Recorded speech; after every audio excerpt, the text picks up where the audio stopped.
ॐ अज्ञानतिमिरान्धस्य ज्ञानाञ्जनशलाकया चक्षुरुन्मिलितं येन तस्मै श्रीगुरवे नमः। वन्देऽहं श्रीगुरो श्रीयुत्पदकमलं श्रीगुरून् वैष्णवांश्च श्रीरूपं साग्रजातं सहगण रघुनाथान्वितं तं सजीवं साद्वैतं सावधूतं परिजन सहितं कृष्ण चैतन्य देवं श्रीराधा कृष्ण पादान् सहगण ललिता श्री विशाखान्वितांश्च तमादिदेवं करुणानिधानं तमालवर्णं सुहितावतारम् अपार संसार समुद्र सेतुं भजामहे भागवत स्वरूपम्। हे देव हे दैत हे भुवनैक बंधो हे कृष्ण हे चपल हे करुणैक सिंधो हे नाथ हे रमण हे नयनाभिराम हा हा कदानुभवितासि पदं दृशोर्मे। श्री कृष्ण चैतन्य प्रभो नित्यानंद श्री अद्वैत गदाधर शिवसदि गौरभक्त वृंद। हरे कृष्णा कृष्णा कृष्णा हरे हरे, हरे राम राम राम हरे हरे। हरे कृष्णा। सर्वप्रथम मैं अपने गुरुपाद पद ओम विष्णुपाद अष्टोत्तर शत श्री श्रीमद् भक्ति वेदांत माधव गोस्वामी महाराज के चरण कमलों में अनंत कोटि दंडवत प्रणाम ज्ञापन करता हूँ। हम लोग श्रीमद् भागवत पुराण में नवम स्कंध में चंद्रवंशी राजाओं की वंशावली का श्रवण कर रहे हैं। 22वें अध्याय में हम लोगों ने श्रवण किया पांचाल देश, कौरव और मगधीय देशीय राजाओं का वर्णन श्रवण किया। अब यहाँ 23वें अध्याय में जो ययाति महाराज के 4 पुत्र थे पुरुवंश के, पुरु के अतिरिक्त, क्योंकि पुरु को तो उन्होंने राज्य दिया था, तो उसका वर्णन तो बहुत विस्तार से हम लोगों ने श्रवण कराए हैं। अब जो उनके और पुत्र थे जो देवयानी से थे वो यदु थे, यदु और तुर्वसु, और जो शर्मिष्ठा है उनसे उनके पुत्र थे अनु, द्रुयु और पुरु। तो पुरु ने तो उनको अपना यौवन दिया था, उनको तो राजा बना दिया था, बड़ा राजा मेन, और इन चारों को जो है चारों दिशाओं के राज्य दे दिए थे उन्होंने। तो इनका वंश का वर्णन जो है वो यहाँ पर करा जाएगा। अनु, द्रयु, तुर्वसु और यदु, इनके वंश का वर्णन है। तो ये 5 पुत्र थे ययाति महाराज के, जो देवयानी थी उनके यदु और तुर्वसु, और अनु, द्रयु और पुरु शर्मिष्ठा के। इस प्रकार से अब सुखदेव जी कह रहे हैं। श्री शुक उवाच अनु सभा नरश्चक्षु परोक्षश्च सुता सभा नरात काल नर है संजयस्तुतस्ततः। अब यहां पर कह रहे अनु का मतलब है जो ययाति के पुत्र हैं, अनु उनके विषय में। सभानर, चक्षु और परोक्ष, ये 3 पुत्र हुए। और सभानर से फिर कालनर, और कालनर का पुत्र हुआ संजय, और संजय के पुत्र हुए आगे दूसरे श्लोक में कह रहे हैं जन्मे जयस्तस्य पुत्रो महाशीलो महामनः उशीनरस्तितिक्षुष महामनस आत्मजौ। और जन्मेजय के पुत्र संजय के पुत्र हुए जन्मेजय, और जन्मेजय के हुए महाशील के पुत्र हुए महामना, और महामना के 2 पुत्र हुए उशीनर और तितिक्षु। और उशीनर के फिर आगे बता रहे हैं 5वें श्लोक में, जो तीसरे श्लोक में, तीसरा और चौथा एक साथ पढ़ लेंगे। शिविर वन शमिर दक्षश चत्वारो शीनरात्मजा वृषादर्भ सुवीरश्च मद्रह के कयवात्मजा शिवेश्चत्वार एवांस तितिक्षोश्च ऋषत्रथः ततो हेमोथ सुतपा बलि सुतपसो भवत्। उशीनर के 4 पुत्र हुए, शिवी, वन, शमी और दक्ष। फिर शिवी के भी 4 पुत्र हुए, वृषादर्भ, सुवीर, मद्र और केकई। उशीनर के जो भाई तितिक्षु थे, जो 2 भाई हुए थे महामना, दो पुत्र हुए थे महामना के, उशीनर, तो उशीनर का तो बता दिया। अब उशीनर के भाई जो तितुक्षी थे उनके रुषद्रथ और रुषद्रथ के हेम के सुतपा और सुतपा के बलि नामक पुत्र हुआ। 5वें श्लोक में कह रहे हैं अंगवंग कलिंगाद्या सुम पुंड्रांध्र संगीता जग्गिरे दीर्घतमसो बले क्षेत्रे महीक्षितः। जो राजा बलि थे उनकी क्षेत्रे मानी पत्नी, देखिए यहां पर पत्नी को क्षेत्र कहा जाता है क्योंकि पत्नी एक भूमि की भूमिका निभाती है, इसलिए उसको क्षेत्र कहा है। तो राजा बलि की पत्नी में दीर्घतमा मुनि से अंग वंग कलिंग सुद्म पुंड्र और आंध्र इस नाम वाले पुत्र उत्पन्न हुए। तो दीर्घतमा की मुनि, यहां पर क्षेत्र इसलिए कहा कि वो दीर्घ पत्नी तो थी बलि की, लेकिन दीर्घतमा जो है मुनि उनके द्वारा ये पत्नी से 6 पुत्र उत्पन्न किए गए, इसलिए उनको क्षेत्र कहा गया पत्नी को। अब 6ठे श्लोक से हम लोग 10वें श्लोक तक एक साथ पढ़ेंगे। तो कह रहे हैं इसके अंदर अब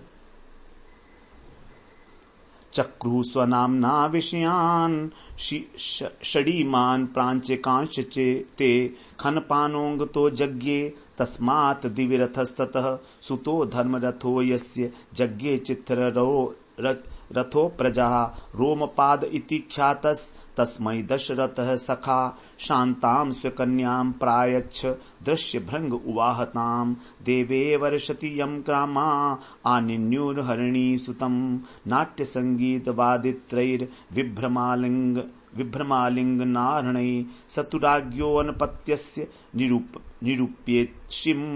निरूप्येष्टिं मरुत्वतः प्रजामदाद दशरथो येन लेभे प्रजा चतुरंगो रोमपादात प्रथुलाक्षस्तु तत्सुतः। अब जो 6 पुत्र हुए थे राजा बलि के दीर्घतमा मुनि से, इन लोगों ने कह रहे हैं 6ठे श्लोक से चक्रु माने इन्होंने अपने अपने जो है 6 ने ईमान षट प्राच्यकान, इन्होंने पूर्व देश के नाम वाले अपने ही देश के नाम अपने ही नाम से इन्होंने 6 देश बनाए, अपने अपने नाम से 6 प्रकार के जो देश हैं वो बसा लिए इन्होंने। और अंगतः अंग से फिर खनपान उत्पन्न हुए, उनसे दिविरथ, फिर दिविरथ से धर्मरथ जो है जिससे संतानहीन चित्ररथ उत्पन्न हुए। चित्ररथ के कोई संतान नहीं थी। और इनका नाम हुआ रोमपाद द्वारा नाम से प्रसिद्ध हुए। और इनके मित्र थे दशरथ जी, जो अयोध्या के राजा दशरथ है उन्होंने। तो इन्होंने दशरथ जी ने स्वकन्याम शांताम प्रायच्छत, इनको अपनी कन्या दे दी, गोद दे दी शांता। तो रोमपाद जो हैं चित्ररथ, इनको अपनी कन्या दे दी क्योंकि इनके कोई पुत्र नहीं था, संतानहीन थे। ताम उसे फिर उसने ऋष्य शंगी ऋषि से फिर विवाह कर लिया। यम हरिणी सुतम, जिसने हिरणी के पुत्र को देवे अवर्षति, देवों के वर्षा न करने पर रामा अनिन्यु स्त्रियां ले आई थी। तो यहां पर कहा जा रहा है कि शांता का जो विवाह हुआ वो ऋष्यशृंग मुनि से हुआ। और ऋष्यशृंग जो हैं वो क्या है, विभांडक ऋषि के द्वारा हिरणी के गर्भ से उत्पन्न हुए थे। ऋष्यशृंग इनका नाम था और ये हिरणी के गर्भ से उत्पन्न हुए थे। एक बार क्या हुआ था, रोमपाद के राज्य में बहुत समय तक वर्षा नहीं हुई। तो तब जो हैं गणिकाएं वो अपने नृत्य संगीत वाद्य इत्यादि से मोहित करके ऋष्यशृंग को वहां ले आई, क्योंकि ऐसा कहा गया था कि यदि आपके राज्य में ऋष्यशृंग आ जाएंगे तो वर्षा हो जाएगी। अब ऋष्यशृंग तो बिल्कुल ब्रह्मचारी थे, उन्होंने तो कभी स्त्री को ही नहीं देखा था, इस प्रकार का उनका विचार था। बिल्कुल ही जंगल में रहे थे हमेशा ही, वो जानते ही नहीं थे। तो इस प्रकार से जो कुछ वैश्याएं थी वो उन्होंने उनको रिझा लिया वहां पर जंगल में जाकर, और उनको किसी न किसी बहाने से वो जो है राज्य में ले आई। अब राज्य में आने थे ही उनके वर्षा हो गई। तो इस प्रकार जो है उन्होंने ही फिर इंद्र देवता का यज्ञ कराया था।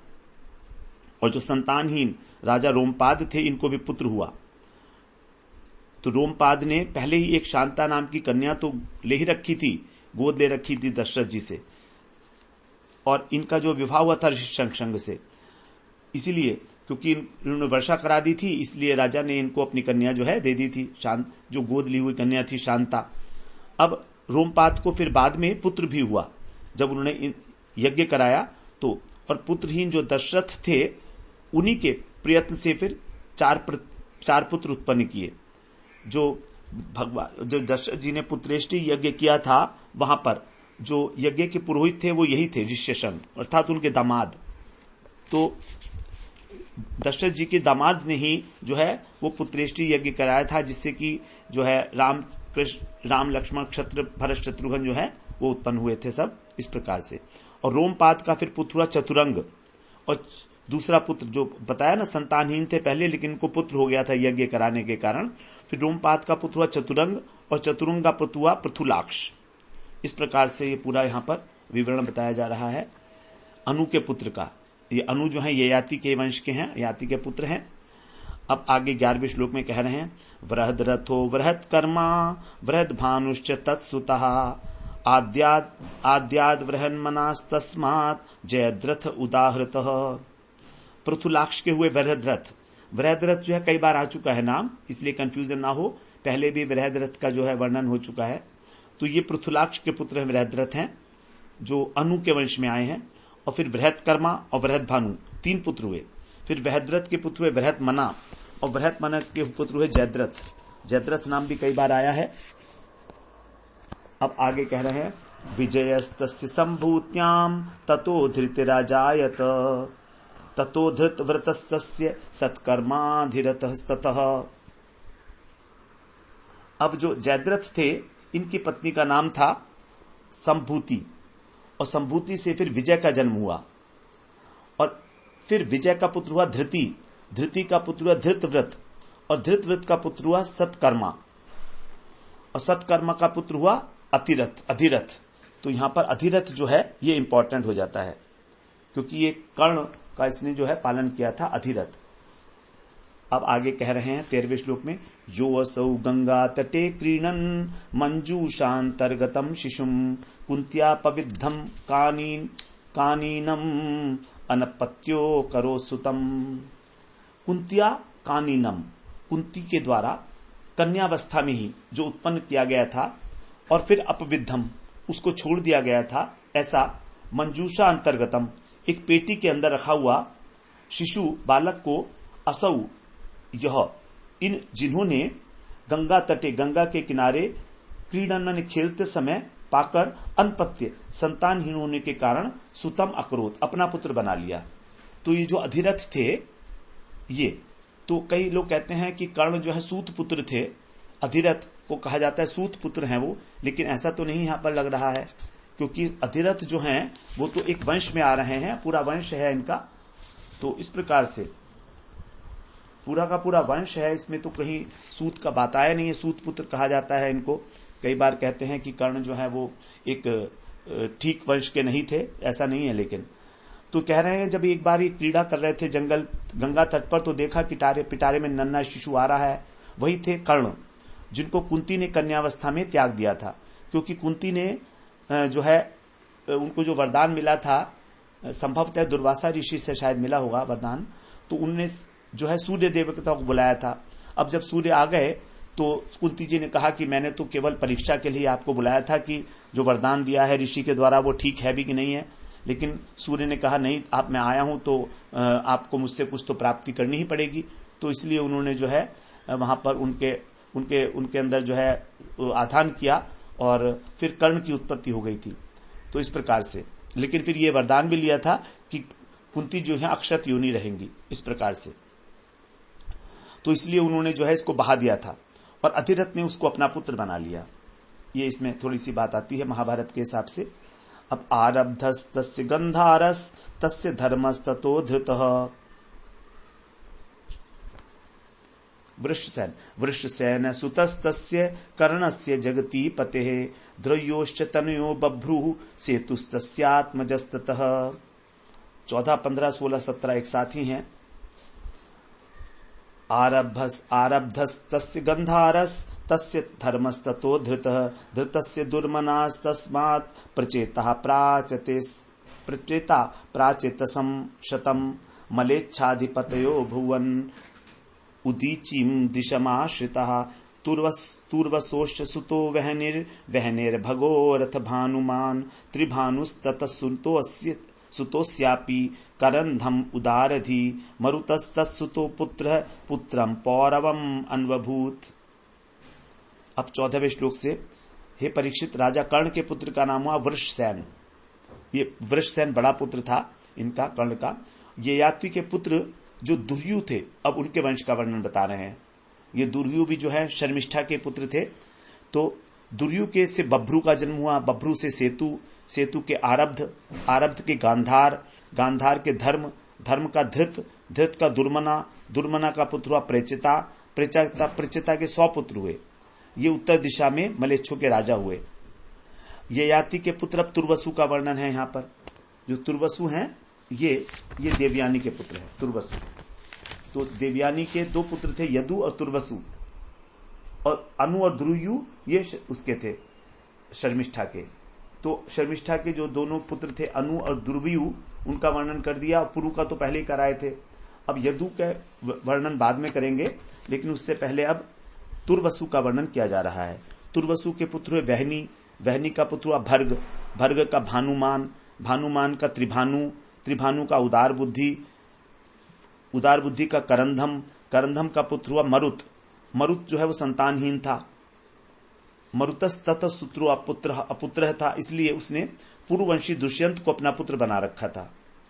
जो मरुसोम यज्ञ किया था दुष्यंत ने, तो इसने पूर्ववंशी दुष्यंत को ही अपना पुत्र बना रखा था। और परंतु दुष्यंत राज्य की कामना से फिर अपने ही वंश में लौट गए, यहां पर नहीं रहे। दुष्यंत स पुनर्भेजे स्वम वशम राज्य कामुक, राज्य की कामना से दुष्यंत को थी तो वो अपने वंश में चले गए थे। अब कह रहे हैं कि अब आगे 18वें श्लोक में कह रहे हैं, दुष्यंत स पुनर्भेजे स्वम वशम राज्य कामुक ययातेर ज्येष्ठ पुत्रस्य यदुर्वंशम नरर्षभ।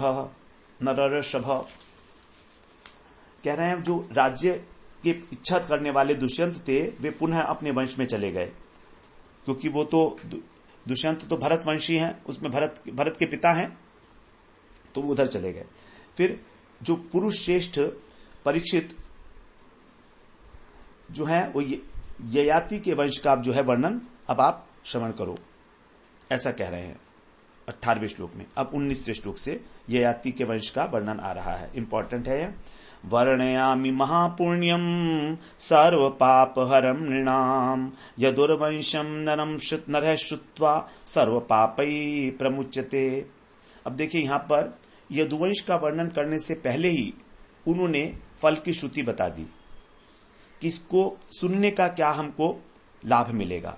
वर्णयामि महापुण्यम सर्व पाप हरम नृणाम, महापुण्यम जो महापवित्र मनुष्यों का सर्व पाप हरम, सर्व पापहारी है, ऐसा वर्णन मैं आपको करता हूं। वो क्या है?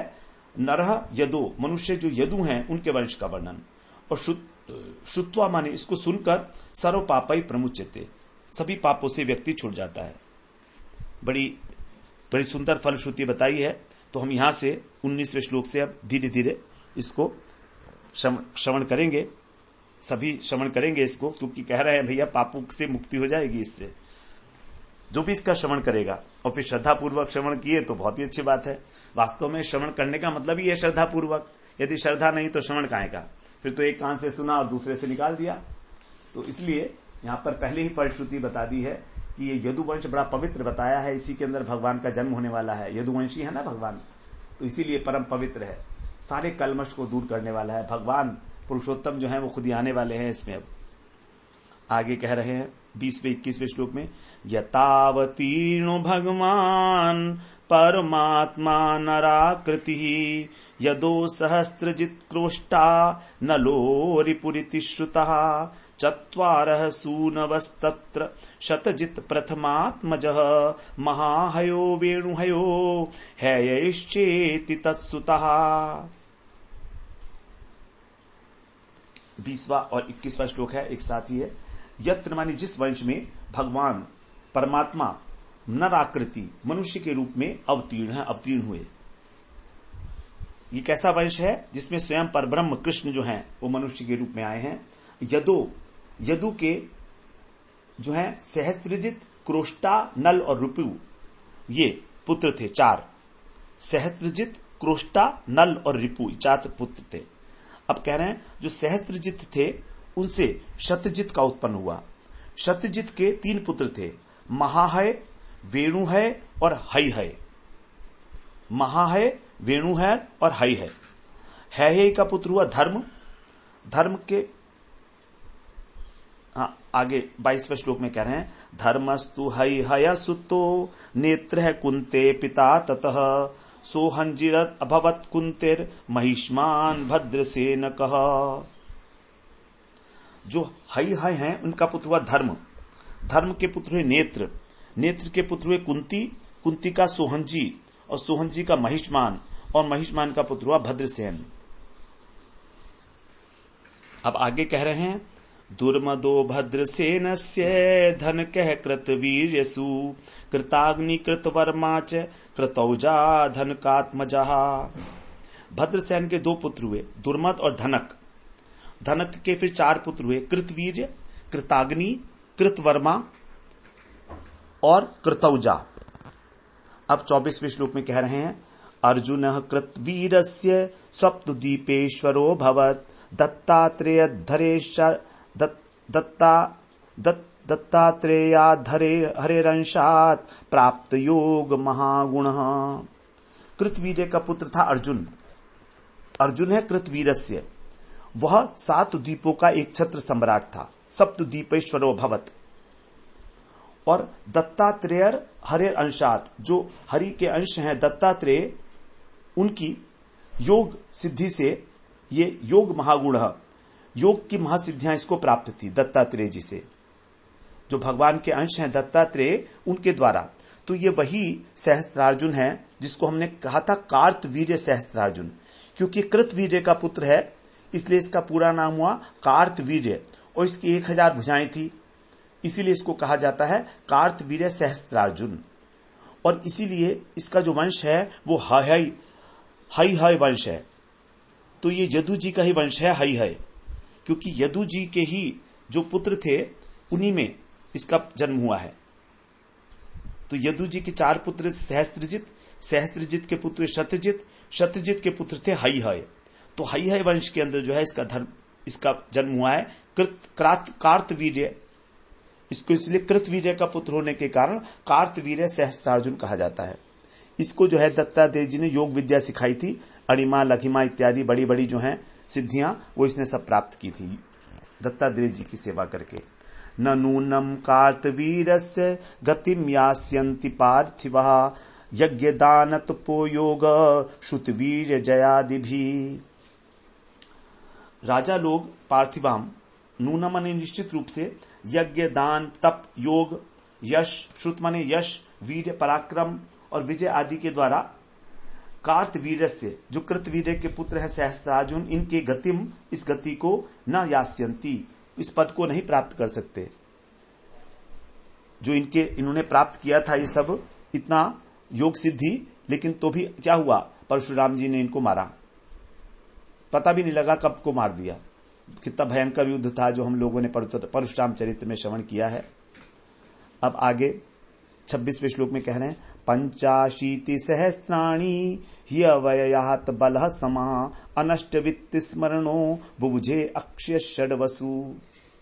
क्योंकि 85,000 वर्षों तक अप्रतिहत शरीर बल के द्वारा बिना नष्ट होने का धर्मण किए इन्होंने 85,000 वर्षों तक 6 इंद्रियों से विषयों का भोग किया, बिना वित्त के नष्ट हुए। अर्थात ना तो इनका शरीर का बल नष्ट हुआ और ना ही इन्होंने कभी ये सोचा कि मेरे धन का नष्ट होगा। अनष्ट वित्त स्मरण ही नहीं हुआ। तो इसलिए कैसे थे, अक्षय धनवान थे। ऐसे अक्षय धनवान, वसु माने धन होकर, षट बुभुजे 6 इंद्रियों से इन्होंने विषय को भोगा। बड़े भोगी थे और 85,000 वर्ष तक इन्होंने राज्य किया। तो क्योंकि दत्तात्रेय जी का जो भगवान का अंश है, उनके द्वारा इनको सभी योगों की सिद्धियां प्राप्त हो गई थी, इसलिए 85,000। और देखिए इन्होंने ही जो है रावण को कारागार में डाल दिया था, ऐसे खेल खेल में, जैसे बंदर को डाल देते हैं, और ऐसे खेल खेल में उसको छोड़ दिया। तो रावण के सामने कुछ भी नहीं था। तो रावण इसका मतलब जो है द्वापर युग की घटना है ये। तो द्वापर युग से जो है से पहले ही पहले पिछले वाला जो द्वापर होगा तब से रावण चल रहा है। रावण तो बहुत पहले का होगा ना, क्योंकि भगवान तो आए त्रेता में, तो रावण बहुत पहले का रहा होगा, क्योंकि तो द्वापर युग की बात है। अब आगे कह रहे हैं, तस्य पुत्र सहस्रेषु पंचैवोर्वरिता मृधे जयध्वज शूरसेनो वृषभो मधुरूर्जितः। उसके पुत्र हुए 1000 पुत्र थे। इसके अंदर 5 पुत्र बचे थे। परशुराम जी ने सबको मार दिया था। और तो 5 पुत्रों में जयध्वज, शूरसेन, वृषभ, मधु और ऊर्जित, ये 5 ही मृधे माने युद्ध में उर्विता बच गए थे। परशुराम जी से युद्ध करने में ये 5 बच गए थे, वरना सभी को मार दिया था। इसके कितने 10,000 पुत्र बताए गए थे। वहां पर 10,000 पुत्र हैं, हम लोगों ने जो श्रवण किया था। जयध्वजात ताल जंघस तस्य पुत्र शतम त्वभूत क्षत्रम यत ताल जंघाख्यम और तेजोपसंहृतम। जयध्वज से फिर ताल जंग हुआ।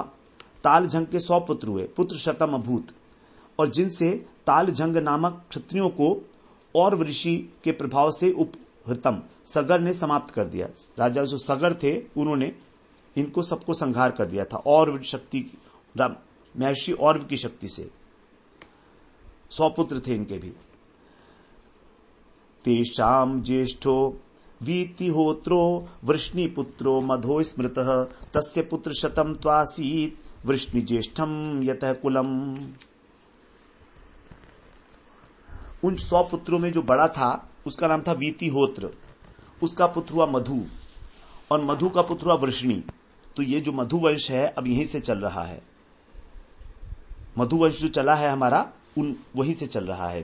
तो 100 पुत्रों में जो सबसे बड़ा था उसका नाम था वीतिहोत्र। वीतिहोत्र का पुत्र हुआ मधु, मधु के पुत्र हुए वार्ष्णी और परीक्षित।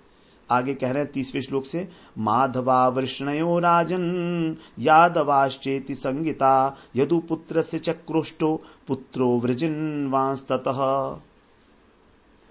हे राजन, माधव अर्थात मधु, वार्ष्णेय और यादव, माधव, वार्ष्णेय और यादव, इन 3 नामों से इसे कहा गया है। 3 नामों से इनसे कहा गया है, क्योंकि मधु के 100 पुत्र थे, उनमें सबसे बड़ा था वृष्णि, तो इनको माधव भी कहते हैं और वृष्णि भी कहते हैं और यादव भी कहते हैं। वार्ष्णेय, माधव और यादव, इस प्रकार से ये जो वंश चला है इस नाम से प्रसिद्ध हुआ। और यदु पुत्र से, यदु के पुत्र जो क्रोष्टा है उनके भी जो पुत्र हुए वृजनवान। अब 31वें श्लोक में कह रहे हैं, श्वाहिस्ततो ऋषेश कुर्वै तस्य चित्ररथस्ततः शशबिंदुर महायोगी महाभोजो महानभूत। श्वाही उससे हुआ, वृजनवान से श्वाही हुआ। श्वाही के पुत्र हुए ऋषेकु, ऋषेकु को पुत्र चित्ररथ, और चित्ररथ के पुत्र का नाम था शशबिंदु। ये जो शशबिंदु था ये महायोगी हुआ और महान भोग ऐश्वर्य संपन्न था और अत्यंत पराक्रमी भी था। शशबिंदु के विषय में बताया। आगे 32वें श्लोक में, चतुर्दश महारत्नश चक्रवर्ती पराजितः तस्य पत्नी सहस्त्राणाम दशानाम सुमहायशः। 14 महारत्नों वाला, 14 रत्न थे इसके पास। 14 रत्न कौन कौन से हैं? हाथी, घोड़ा, रथ, स्त्री, बाण, खजाना, माला, वस्त्र, वृक्ष, शक्ति, पाश, मणि, छत्र और विमान, इनको 14 रत्न कहे जाते हैं। तो ये 14 रत्नों वाला था और चक्रवर्ती था और युद्ध में अजेय था, अपराजित था। सुमहायशा, और महान यशस्वियों के, इस महान यशस्वी के दशानाम सहस्त्राम 10,000 पत्नियां थीं, 10,000 पत्नियां थीं। और उन दशानाम सुमहाशा, दशानाम सहस्त्राणाम। आगे अब 33वें श्लोक में कह रहे हैं, 10 लक्ष सहस्त्राणि पुत्राणाम तास्वजीजनत तेषाम तु षट प्रधानानाम पृथुश्रवस आत्मजः। और उन सबके 10 लाख पुत्र हुए, 10 लाख हजार पुत्र उत्पन्न हुए। 10,000 तो पत्नियां थीं और एक एक पत्नी के 1-1 लाख पुत्र उत्पन्न हुए। बाप रे! तो 10 लक्ष सहस्राणी अर्थात 10 लाख हजार, 10 लाख हजार मतलब यह हुआ कि 10,000 तो पत्नियां थी इसकी, तो एक एक के 1-1 लाख पुत्र उत्पन्न हुए। इस प्रकार से ये हो गए 100 करोड़ 1 अरब संतानें उत्पन्न हुई। 100 करोड़ 1 अरब संतान इसके उत्पन्न हुई। कितना बड़ा था यदुवंश ये, इसीलिए तो भगवान परेशान होंगे। और तेषाम तु उनमें भी 6 प्रधान थे, उनमें प्रधान थे 6 पुत्र, और 6 पुत्रों में जो प्रधान थे उसके अंदर बता रहे हैं पृथुश्रवा थे पहले, और पृथुश्रवा के पुत्र जो थे उनका नाम बता रहे हैं आगे 34वां। धर्मो नामोशना तस्य हयमेधस्य जाट तत्सुतो रुचकस्तस्य पंचासन्नात्मजा शृणु। उनके अर्थात जो पृथुश्रवा थे उनके पुत्र का नाम था धर्म, और धर्म का पुत्र हुआ उष्णा। फिर उष्णा ने 100 अश्वमेध यज्ञ किए, तो फिर उष्णा के पुत्र हुआ रुचक, और रुचक के 5 पुत्र हैं, उनके नाम सुनो। पंचसनात्मजा शृणु, रुनक के 5 पुत्र रुचक के।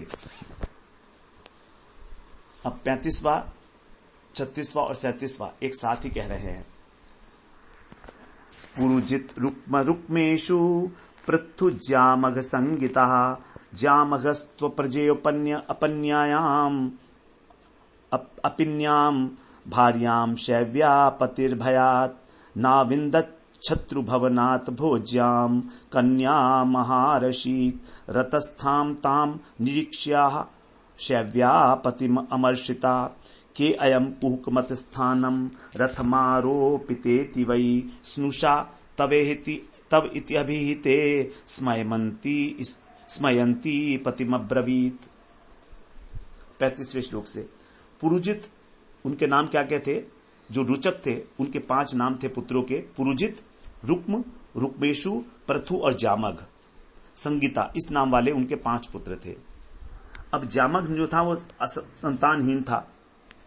जामघ तू, लेकिन उनमें जो जामघ था वो अप्रजय अपि, संतानहीन होने पर भी उसने शैव्या भयात, अपनी पत्नी शैव्या के भय से, पति अन्याम भार्याम, उसके पति ने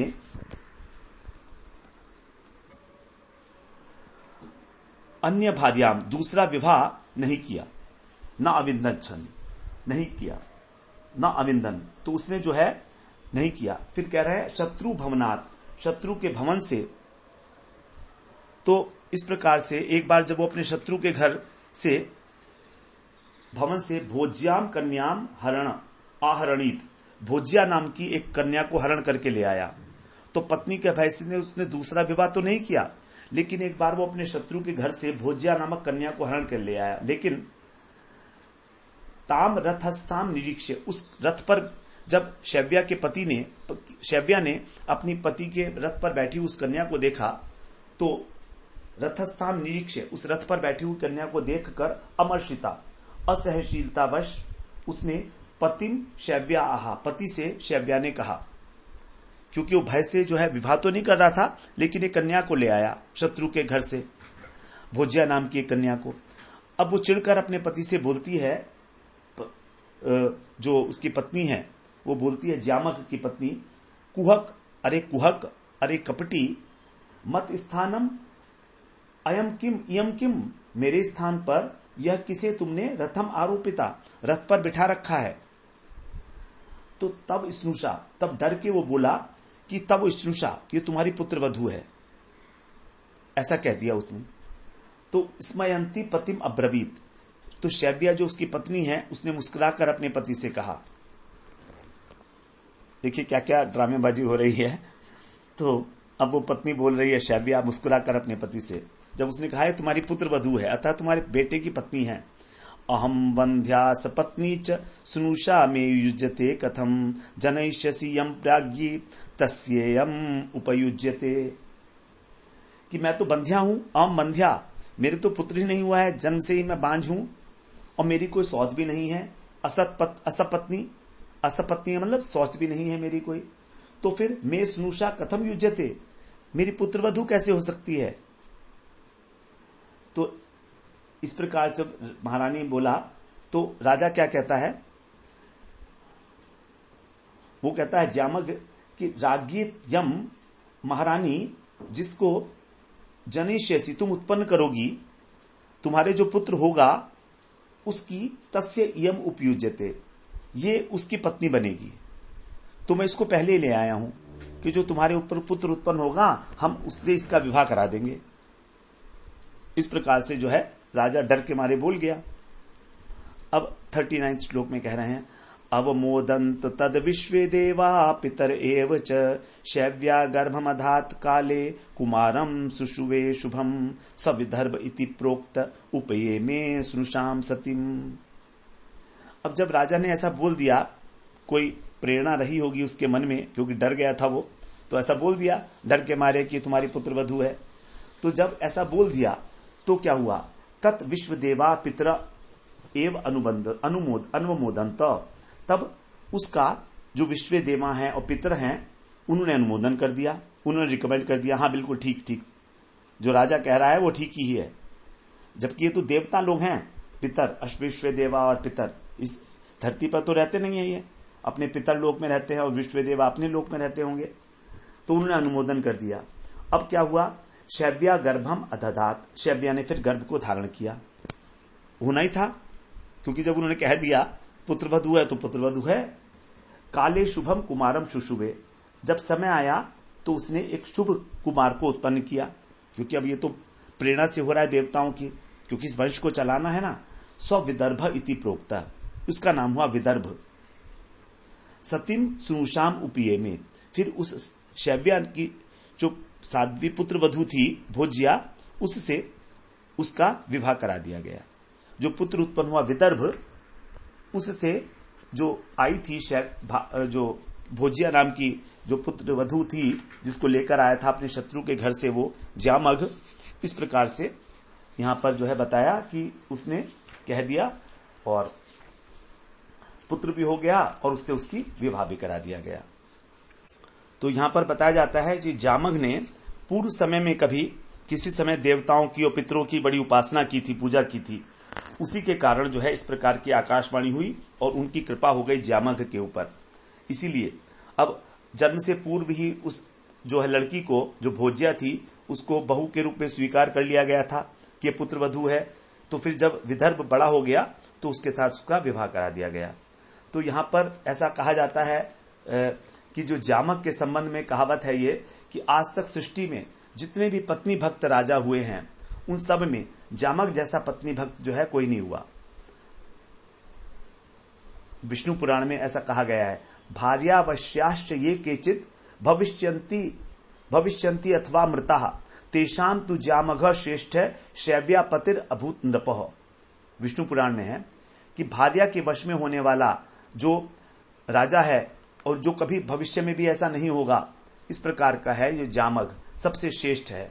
जो शैव्या का पति है, ये वाला जो राजा है, सबसे ज्यादा वश में रहने वाला पति है। इतना डर गया ये, क्योंकि उस समय दूसरे विवाह का जो है प्रोविजन था, सभी राजा लोग दूसरा विवाह करते थे। दूसरा विवाह क्या, कई कई हजार लाखों करते थे। तो इस प्रकार से यहाँ पर हम लोग जो है 23वें अध्याय का श्रवण किया। अगले सत्र में फिर हम विदर्भ वंश का जो है वंश का वर्णन श्रवण करेंगे। विदर्भ वंश, इसी वंश के अंदर फिर जो है आएंगे, भगवान आएंगे। तो सारा भगवान की ये जो अध्याय है हमारा 24वां अध्याय इस प्रकरण का हमारा और 9वें स्कंद का अंतिम अध्याय है। तो यहाँ पर ही अब भगवान का अवतार होगा और सब बताएंगे किस वंश में भगवान आ रहे हैं। यदुवंश है वैसे तो बेसिकली इसको यदुवंश और वृष्णि वंश ये सब इसको नाम दिए जाते हैं, क्योंकि यदुवंश भी है, यदु जी के वंश में आया है, फिर वृष्णि वंश भी है और फिर यहाँ पर जो है मधु भी है, तो मधुवंश भी कहा जाता है इसको। वार्ष्णेय, यादव और माधव 3 प्रकार से। वांछा कल्पतरुभ्यश्च कृपा सिंधुभ्य एव च पतितानां पावनेभ्यो वैष्णवेभ्यो नमो नमः।